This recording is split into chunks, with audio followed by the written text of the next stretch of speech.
नमस्कार, देशोन्नतीमध्ये मी साक्षी आपलं स्वागत करते। 13 जानेवारी रोजी सुरू झालेल्या महाकुंभमेळ्याची चर्चा सर्वत्र सुरू आहे। या कुंभमेळ्याच्या निमित्ताने येणाऱ्या साधूंकडे विशेष लक्ष वेधले जात आहे। त्यांचा वेश, अविभार्व, त्यांच्या आगमनाची पद्धत अशा सर्वच गोष्टींची चर्चा सर्वत्र सुरू आहे।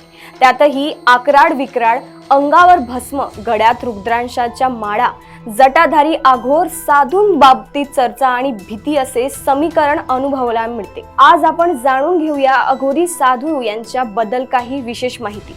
अघोरी हे शिवाचे भक्त असले तरी एक अनामी गूढतेचे वलय या साधूंभोवती असते। त्याच पार्श्वभूमीवर हे अघोरी साधू नेमके कोण आहेत याचा घातलेला हा शोध। अघोरी या नावाचा अर्थ पूर्णपणे वेगळा आहे। घोर म्हणजे भीती आणि अघोरी म्हणजे असा मनुष्य ज्याला कशाचीही भीती नाही, जो साधा आहे, जो भीतीदायक नाही आणि ज्यांच्यापासून कोणताही धोका नाही आणि जो कोणाशीही भेदभाव करत नाही।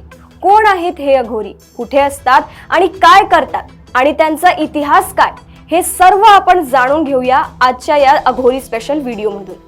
भारतीय सांस्कृतिक इतिहासात अनेक रहस्यमय परंपरा आहेत। त्याच परंपरेत अघोरी पंथांचा समावेश होतो। अघोरी हे या देशातील सर्वात रहस्यमय आणि आकर्षक आध्यात्मिक पंथांपैकी एक आहेत। हे संन्यासी एका विशिष्ट गूढतेने, भीतीने आणि आकर्षणाने वेढलेले असतात।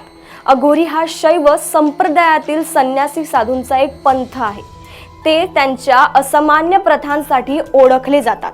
यात स्मशानभूमीत वास्तव्य करणे, आपल्या शरीरावर राखेचे लेपन करणे, मानवी कवट्या पात्र म्हणून वापरणे आणि मृतदेहाचे मांस सेवन करणे यांचा समावेश होतो। या प्रथांचा उद्देश शुद्धता, अशुद्धता, जीवन मृत्यू, चांगले वाईट यांच्यातील सीमारेषा ओलांडणे हा आहे। त्यांच्या प्रथा विश्वास आणि जीवनशैली, आकर्षण आणि भीती यांचे मिश्रण निर्माण करते। अघोरी यांच्या आगळ्या वेगळ्या विधींसाठी प्रसिद्ध आहेत। या विधी समाजाच्या पारंपरिक नियमांना आव्हान देते। अघोरी हा शब्द संस्कृत मधील अघोर या शब्दावरून आला आहे। अघोर म्हणजे निर्भय किंवा ज्याला कशाचाच घोर नाही असा होय। अघोरी हा शैव संप्रदायातील साधूंचा संन्यासी एक पंथ आहे। अघोरी हा अवघड, औदर, सरभंग व अवधूत अशाही नावांनी ओळखला जात होता। प्राचीन उल्लेखांपैकी अथर्ववेदात व यजुर्वेदात शिवाच्या अघोर तनूचे उल्लेख आहेत। अघोरेश्वर या नावाने शिवाची उपासना म्हैसूर व इतर भागातही केली जाते। यावरून प्रस्तुत पंथांचा संबंध शैव संप्रदायातील पाशुपत व कालमुख या पंथांशी जोडला जातो।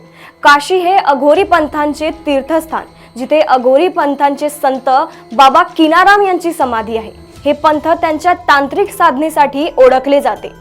त्यांच्या साधना मार्गात उग्र देवतांची पूजा आणि मादक पदार्थांचा पंच मकरांचा समावेश होतो। तसेच अघोरांच्या काही सिद्धांचा संबंध नाथपंथांशी जोडला जातो। अघोरी नेमकी साधना कुठे आणि कशी करतात अशी मान्यता आहे की अघोर स्मशानभूमीत 3 प्रकारे ध्यान करतात। पहिली स्मशान साधना, दुसरी शिव साधना आणि तिसरी प्रेत साधना। या सर्व साधना स्मशानातच केली जातात।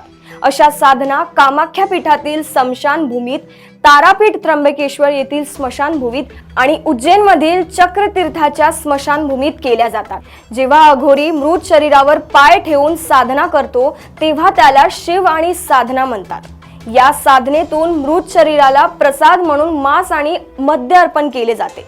याशिवाय तिसरी साधना ही स्मशान साधना म्हणून मानली जाते, ज्यात सामान्य परिवार जणांना सामील केले जाते। या साधनेत प्रेताच्या जागेवर शवपीठांची पूजा केली जाते, त्याच्यावर गंगाजल चढवलं जाते। इथे प्रसाद म्हणून मांस आणि मावा चढवलं जातो। अघोरी अदैवतवादी दृष्टिकोनाचे पालन करतात। ब्रह्मांडातील सर्व काही एकच आहे आणि ते ब्रह्म किंवा अंतिम सत्यापासून उत्पन्न झाले आहेत असं मानतात।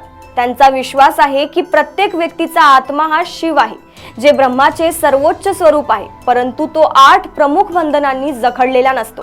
हे बंधन अज्ञान आणि दुःख निर्माण करतात। या बंधनामध्ये शारीरिक सुख, क्रोध, लोभ, आसक्ती, भीती, द्वेष, अभिमान आणि भेदभाव यांचा समावेश होतो।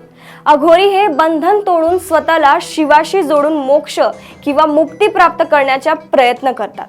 हे ध्येय साध्य करण्यासाठी अघोरी जाणीवपूर्वक अशुद्ध, दूषित आणि अप्रिय गोष्टींचा स्वीकार करतात, कारण त्यांचा विश्वास आहे की या सर्व गोष्टी शिवाचेच स्वरूप आहेत आणि काहीही स्वभावात वाईट किंवा पापी नाहीत. ते जीवन आणि मृत्यू यातील दैत्य ओलांडण्याचा प्रयत्नही करतात.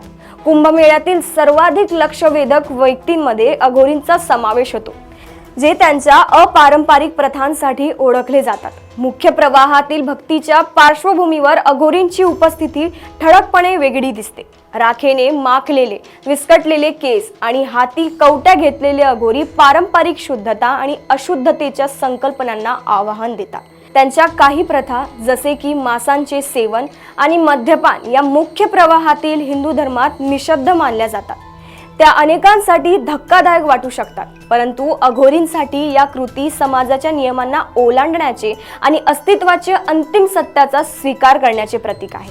कुंभमेळ्यातील त्यांची उपस्थिती कुतूहल आणि कधीकधी घृणा निर्माण करणारी असली तरी हिंदू धर्मातील आध्यात्मिक विश्वास आणि प्रथा यांच्या विस्तृत व विविधतेची आठवण करून देते. अघोरी भोवती असलेले गूढ वातावरण त्यांच्या पद्धतीबद्दल अनेक गैरसमज निर्माण करते. अघोरी काय खातात, त्यांचं जीवन असं का असतं, त्यांचं राहणीमान इतकं भयावह असताना सुद्धा ते महादेवाच्या जवळचे का मानले जातात आणि त्यांच्याकडून आपण काय शिकवण घ्यायला हवी, या सर्व गोष्टींवर आपण आपल्या पुढच्या भागात माहिती मिळवणार आहोत. म्हणून अघोरीबद्दल अशीच रोचक व धक्कादायक माहिती जाणून घेण्यासाठी बघत रहा देशोन्नती. नमस्कार.